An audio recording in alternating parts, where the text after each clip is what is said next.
له ونشهد أن لا إله إلا الله وحده لا شريك له الذي لا ضد له ولا ند له ولا مثيل له ولا مشير له ونشهد أن سيدنا وسندنا وحبيبنا ومولانا محمدا عبده ورسوله الذي أرسله بالحق بشيرا ونذيرا وداعيا إلى الله بإذنه وسراجا وقمرا منيرا أما بعد فقد قال الله تعالى في كلامه المجيد وفي فرقانه الحميد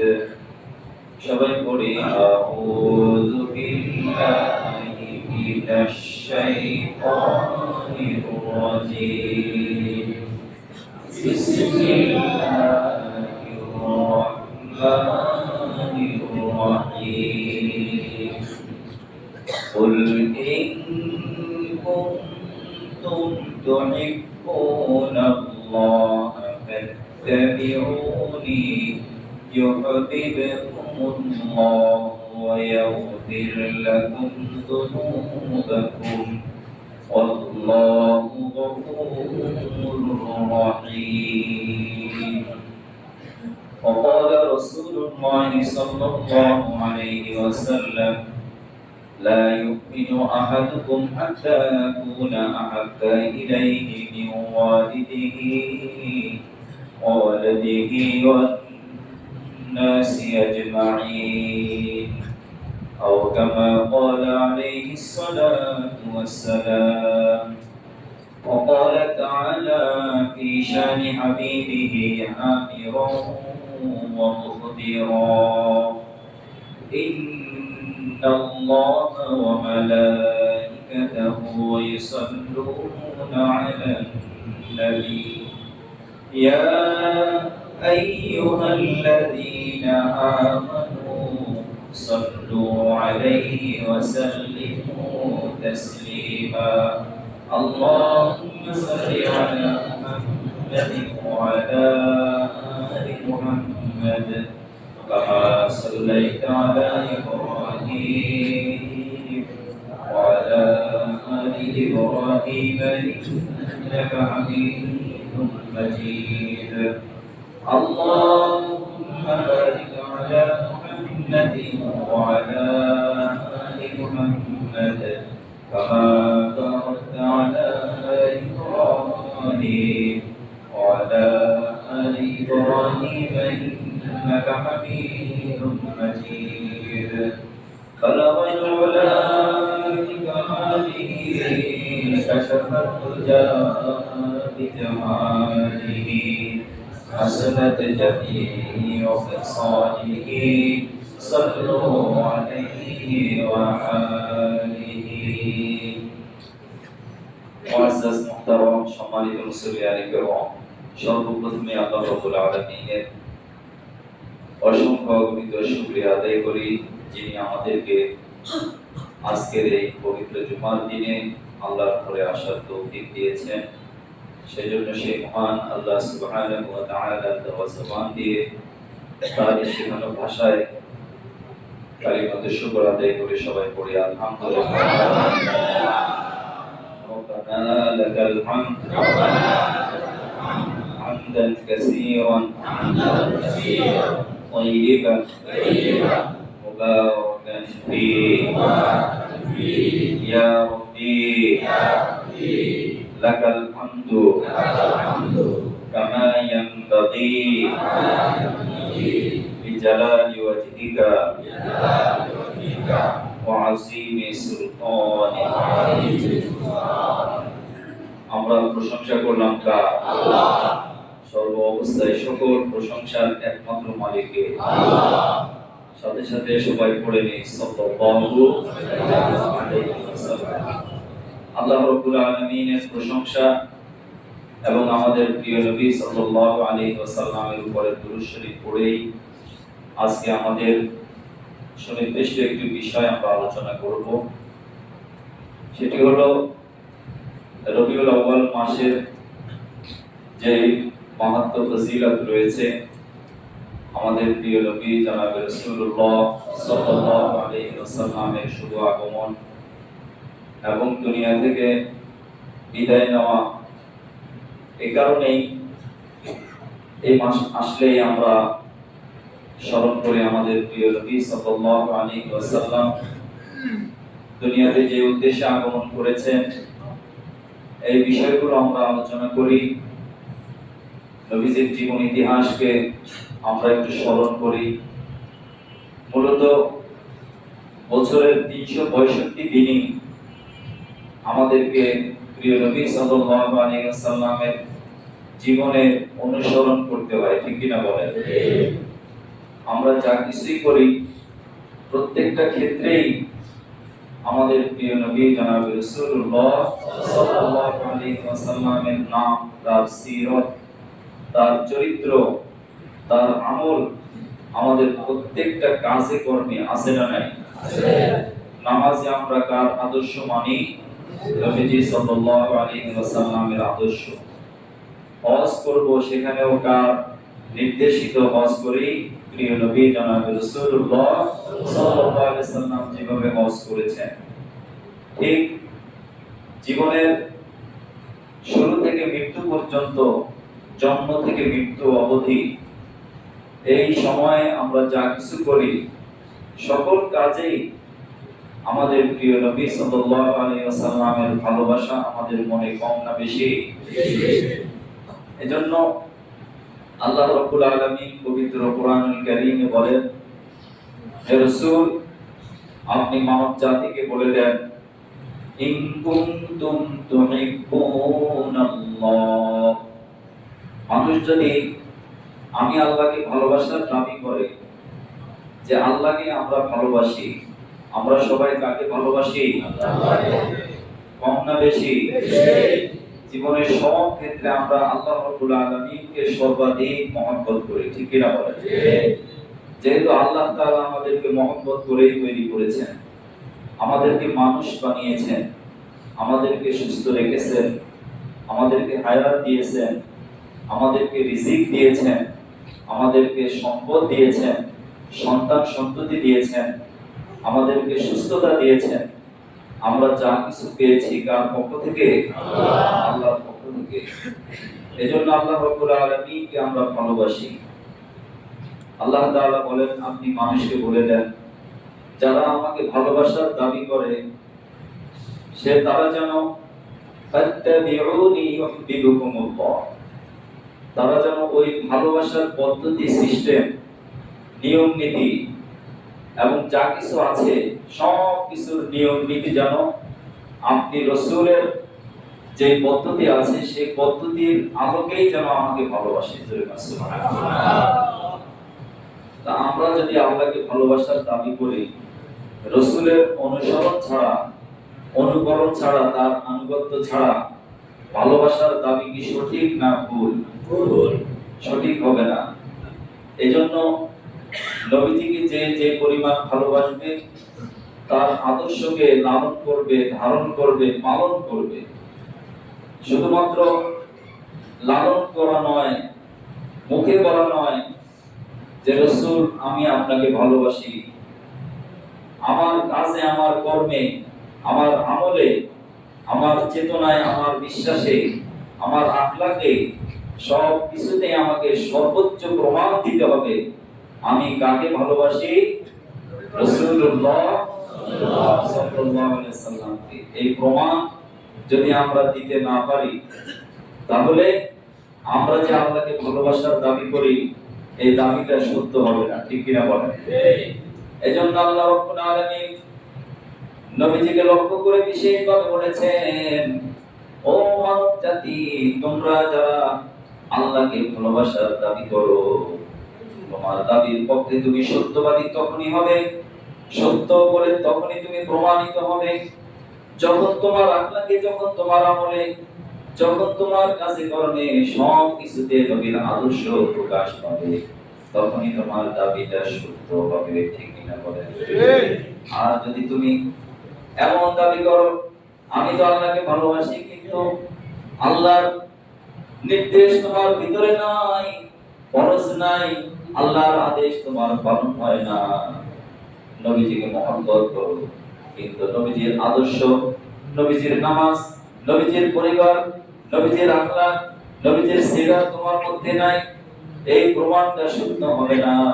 এজন্য প্রমাণ দিতে হলে অবশ্যই মাথা থেকে পা পর্যন্ত সর্ব অবস্থায় অনুসরণ করতে হবে জনাবে রাসূলুল্লাহ সাল্লাল্লাহু আলাইহি ওয়াসাল্লাম। ঠিক কি না বলেন? এজন্য মুহতারাম হাজিরিন, যখনই আমি প্রমাণ দিতে পারবো, যখনই আমি আমার নিজের কাজে কর্মে প্রকাশ করতে পারবো, তখনই আল্লাহ রাব্বুল আলামিন আমার সাথে ওয়াদা করেছেন ইউফাতিহুমুল্লাহ। যদি আমি রাসূলকে তুমি মহব্বত করতে পারো, রাসূলের আদর্শকে অনুসরণ করতে পারো, তাহলে অবশ্যই আমি তোমার সাথে কথা দিচ্ছি। কথা দিচ্ছেন কে? আল্লাহ নিজেই আমাদের সাথে ওয়াদা করছেন যে অবশ্যই আমার ভালোবাসা তোমার সাথে থাকবে। আরেকটু আস্তে বলেন না সুবহানাল্লাহ। আল্লাহকে ভালোবাসতে হলে কার পদ্ধতিতে ভালোবাসতে হবে? রাসূল সাল্লাল্লাহু আলাইহি সাল্লামের অনুসরণের মাধ্যমে আল্লাহর ভালোবাসা পেতে হবে। এজন্য ইউহিব্বুকুমুল্লাহ শুধুমাত্র নয়, আল্লাহ যে আমাদেরকে ভালোবাসেন এটা শুধুমাত্র সীমাবদ্ধ নয়, যিনি যাকে ভালোবাসেন তার সব কিছুকে তিনি ভালোবাসেন। ঠিক কি না বলেন? কেউ যদি কাউকে ভালোবাসে তখন তার চলাফেরা, তার গুণগান তার কাছে বলতে ভালো লাগে, তার আখলাক আমল সবকিছু সে আলোচনা করে। ঠিক আল্লাহ রাব্বুল আলামিন বলেন যে শুধুমাত্র আমার ভালোবাসার মধ্যে সীমাবদ্ধ থাকবে না, সে চলতে ফিরতে যদি ছোটখাটো কোনো গুনাহ করে ফেলে, কোনো অপরাধ যদি তার দ্বারা সংঘটিত হয়ে যায়, শয়তানের ধোঁকায় পড়ে যদি সে কোনো গুনাহ করে ফেলে, আমি আল্লাহ রাব্বুল আলামিন নিজ গুণে তাকে মাফ করে দেব। সুবহানাল্লাহ। এজন্য আল্লাহর মাফ পেতে হলে ভালোবাসতে হবে সবার আগে কাকে? আল্লাহকে, দ্বিতীয় নম্বর রাসূলকে। এই ভালোবাসার স্তরটা ঠিক রাখতে হবে। এজন্য নবীজি বলেন আল্লাহ রাব্বুল আলামিন ওয়াতিতু সিদ্দু ফিসালিন, আমাকে এমন ৬টি বৈশিষ্ট্য দেওয়া হয়েছে লাম ইউতামুন্না ক্বাবলি, আমার পূর্বে কোন নবী রাসূলকে এই বৈশিষ্ট্য মণ্ডিত করা হয় নাই।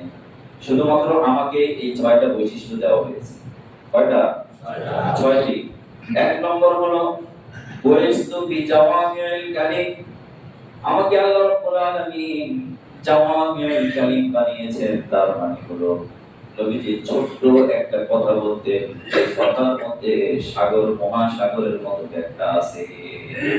আল্লাহু আকবার। নবীজি ছিলেন জাওয়ামিউল কালিম, যেটা অন্য কোন নবী রাসূল ছিলেন না। সামান্য একটু কথা বলতেন, এই কথার মধ্যে বিশাল ব্যাখ্যা। আখলিস দীনাকা, যে তোমার ঈমানকে খাঁটি করো অল্প আমলে নাজাতের জন্য। বলেন না একটু, অল্প আমলে নাজাতের জন্য, কিন্তু শর্ত কি?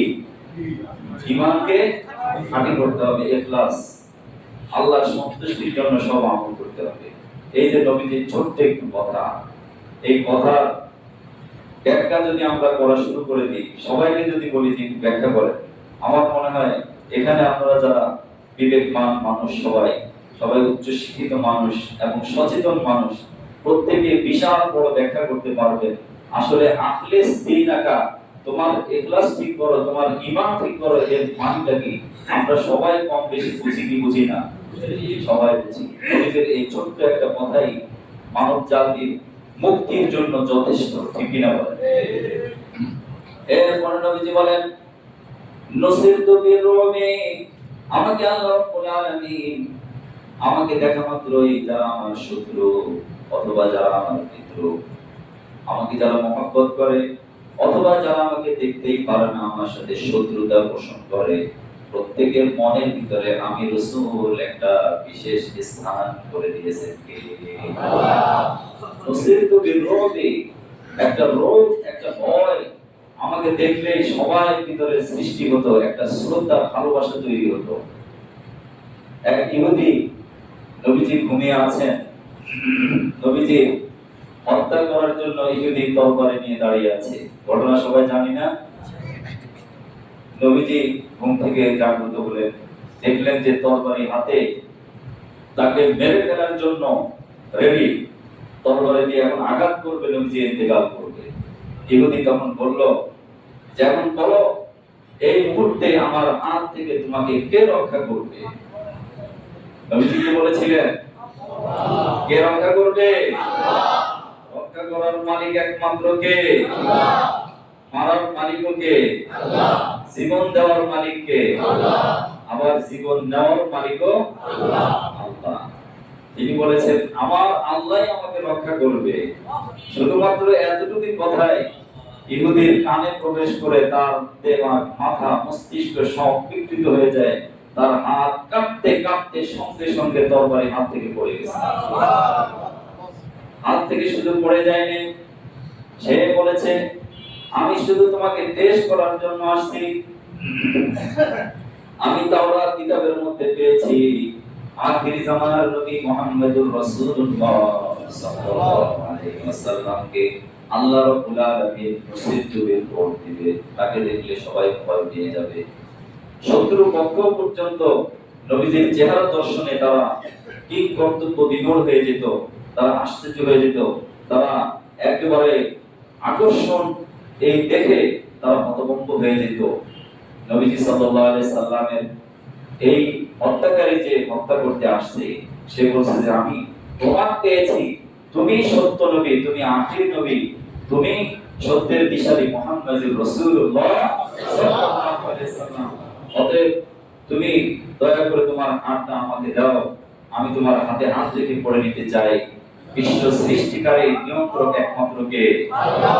লা ইলাহা ইল্লাল্লাহ মুহাম্মাদুর রাসূলুল্লাহ সাল্লাল্লাহু আলাইহি ওয়াসাল্লাম। নুসিরতু বির-রুবি ওয়া জুইলতু লিয়াল আরদু মাসজিদান ওয়া তাহুরান। আমাকে আল্লাহ রাব্বুল আলামিন তৃতীয় যে বৈশিষ্ট্য দিয়েছে সেটা হলো আমি এমন বিশ্ব নবী, আমি সারা বিশ্বের জন্য রহমত স্বরূপ। ঠিক কিনা বলেন? সারা বিশ্বের জন্য রহমত, করুণা, দয়া। সৃষ্টির উপরে আল্লাহ রাব্বুল আলামিন দয়া করেছেন যে রাসূল সাল্লাল্লাহু আলাইহি সাল্লামকে সৃষ্টির জন্য পাঠিয়েছেন। সুবহানাল্লাহ। এটা শুধু মানুষের জন্য নয়, সমস্ত মাখলুকের জন্য তিনি রহমত।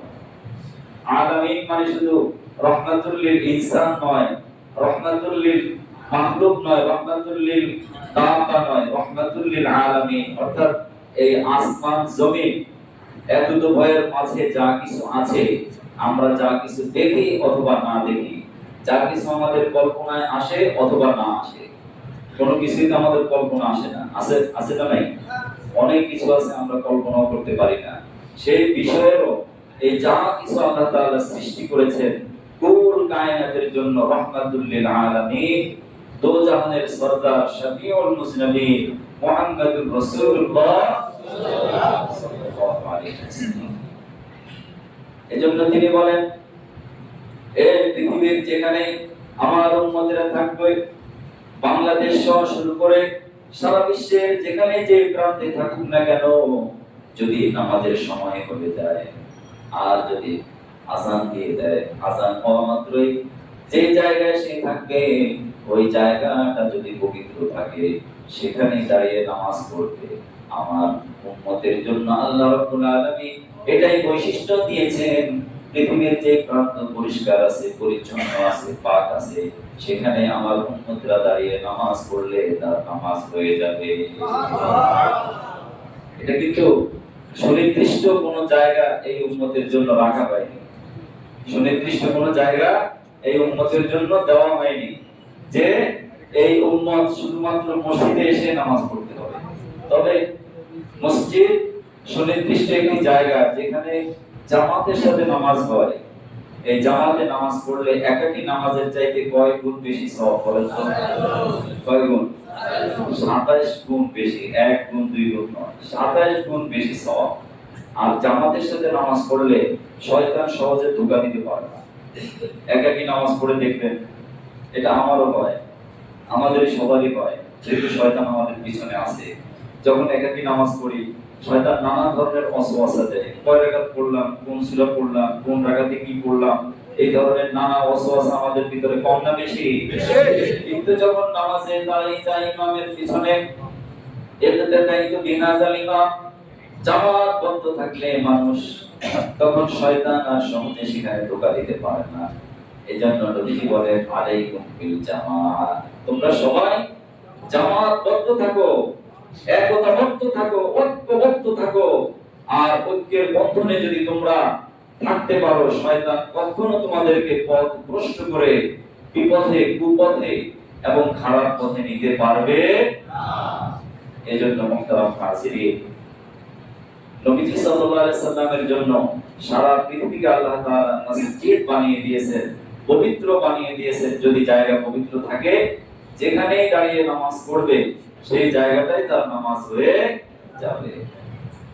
এরপরে আরেকটি বৈশিষ্ট্য নবীজিকে দেওয়া হয়েছে, তিনি বলেন উরসিলতু, আমি প্রেরিত হয়েছি ইলান নাসি কাফা, সারা পৃথিবীর সকল মানুষের জন্য। শুধুমাত্র অঞ্চল ভিত্তিক নবী আমি নই, অঞ্চল ভিত্তিক নবী নই, কোন দেশের মধ্যে আমার নবুয়ত সীমাবদ্ধ নয়। আমি শুধু মক্কার নবী নই, আমি শুধু মদিনার রাষ্ট্রপতি নই, আমি শুধুমাত্র আরব জাহানের নবী নই। আমি পৃথিবীর এক প্রান্ত থেকে অপর প্রান্ত পর্যন্ত, পৃথিবীর উদয়াচল থেকে অস্তাচল পর্যন্ত যেখানে পৃথিবী আছে, সারা পৃথিবীর জন্য আল্লাহ রাব্বুল আলামিন আমাকে বিশ্ব নবী করে দুনিয়াতে পাঠিয়েছে। ওমা আরসালনাকা ইল্লা কাফাতান লিন-নাসি বাশীরাও ওয়া নাযীরা। নবীজি বলেন, আল্লাহ রাব্বুল আলামিন বলেন যে আপনাকে আমি সমগ্র মানবতার জন্য, সমগ্র মানবতার জন্য নবী হিসাবে, রাসূল হিসাবে পাঠিয়েছি। যে বাশীরান, আপনি মানুষের জন্য সুসংবাদদাতা, ওয়া নাযীরান এবং ভীতি প্রদর্শনকারী, ওয়া সিরাজান এবং প্রদীপ্ত আলো। আপনার এই আলোর পত্রিকায় মানুষ এসে অন্ধকার থেকে সে দূরে থাকবে এবং হেদায়েতের পথে নিমিষেই চলে আসবে। সুবহানাল্লাহ।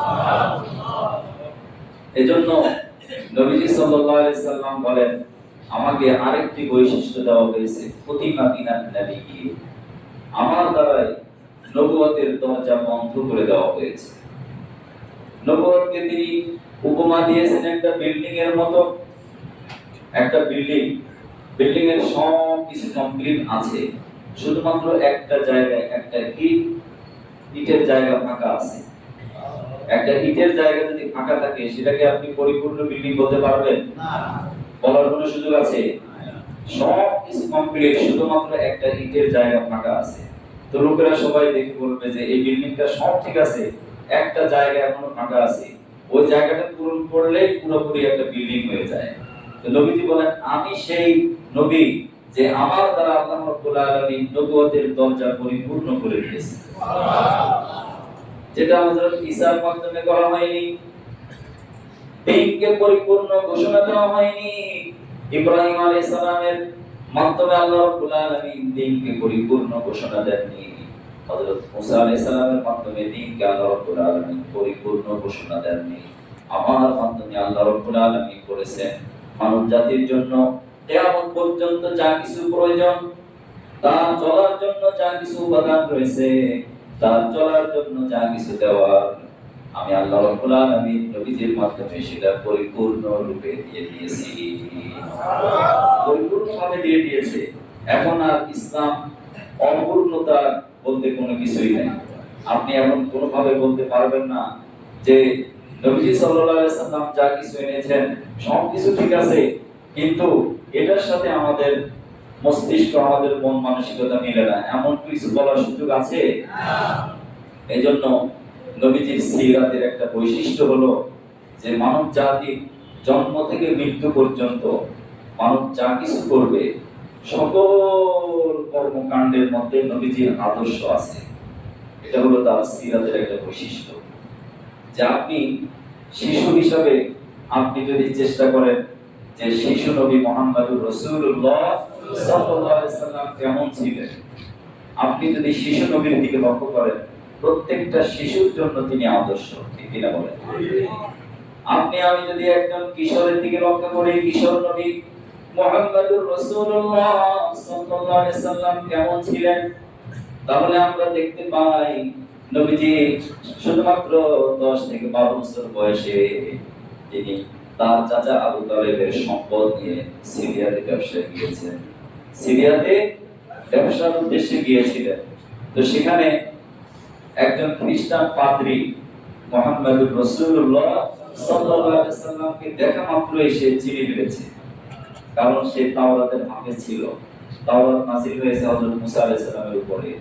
অন্য সকল আসমানি কিতাবের মধ্যে নবীজি সাল্লাল্লাহু আলাইহি সাল্লামের নবুয়তের বৈশিষ্ট্যগুলো ছিল, যে আখিরি জামানার নবী মুহাম্মদুর রাসূলুল্লাহ সাল্লাল্লাহু আলাইহি সাল্লাম কেমন হবেন, তার চেহারা কেমন হবে, তার চলাফেরা কেমন হবে, তার কথাবার্তা কেমন হবে, তার আচরণ কেমন হবে, সে লোকের সাথে কেমন ভাবে কথা বলবে, তার পরিপূর্ণ বৃত্তান্ত তাওরাত, ইনজিল, জবুরের মধ্যে পরিপূর্ণ রূপে ছিল।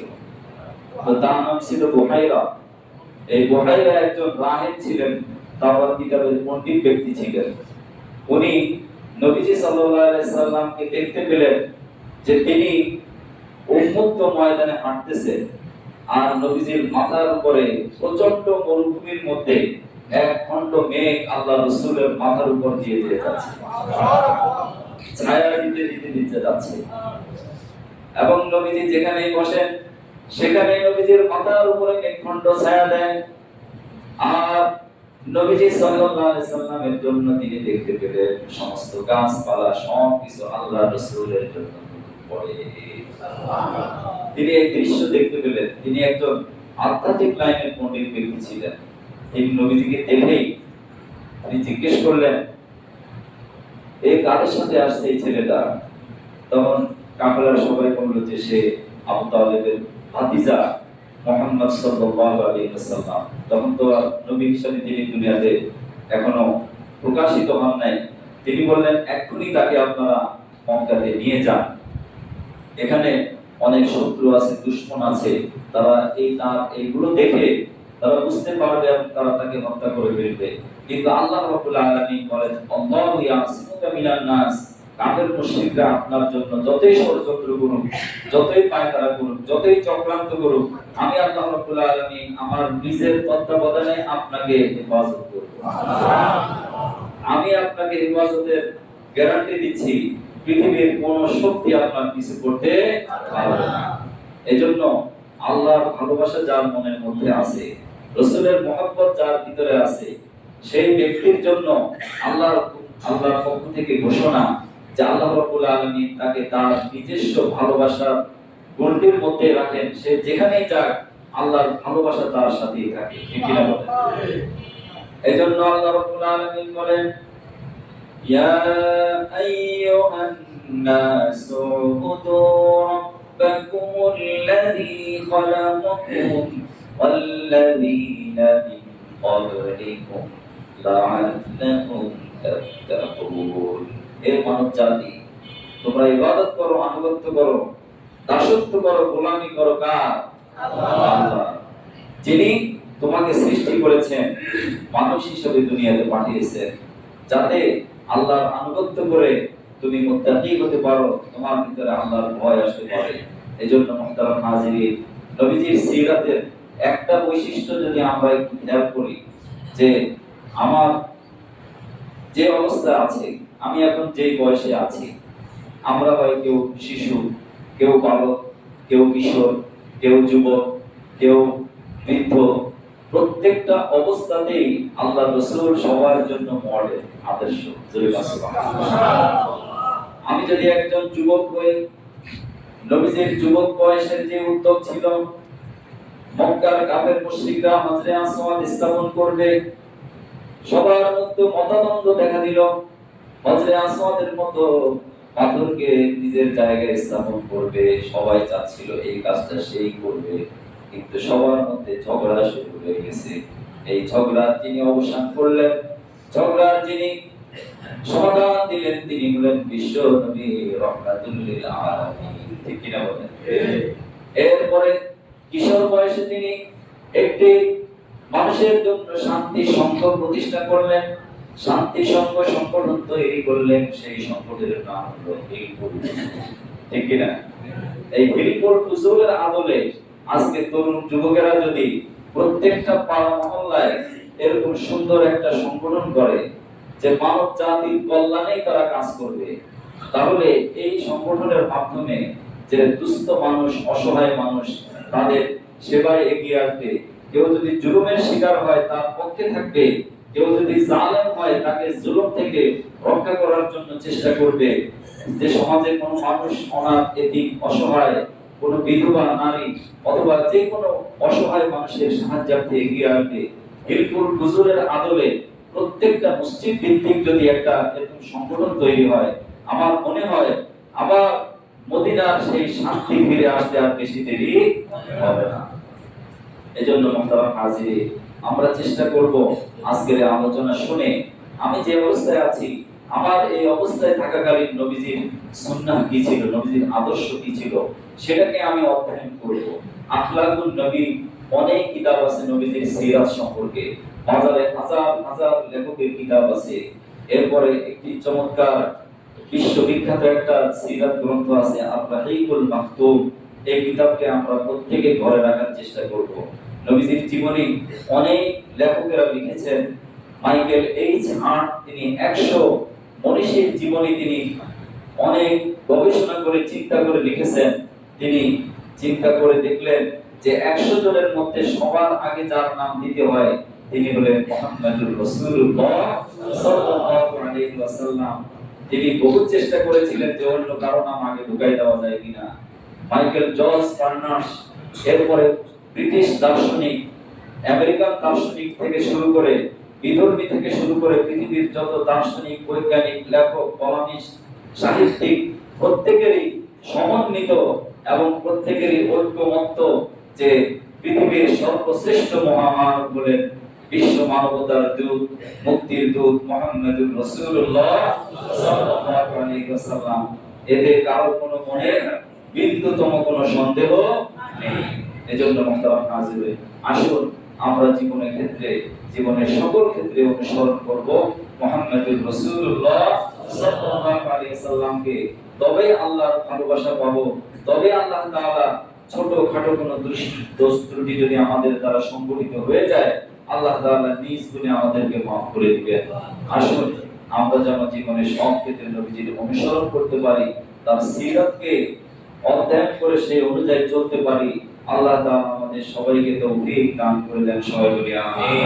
ওয়া আখিরু দাওয়ানা আলহামদুলিল্লাহি রাব্বিল আলামিন। আসসালামু আলাইকুম ওয়া রাহমাতুল্লাহ।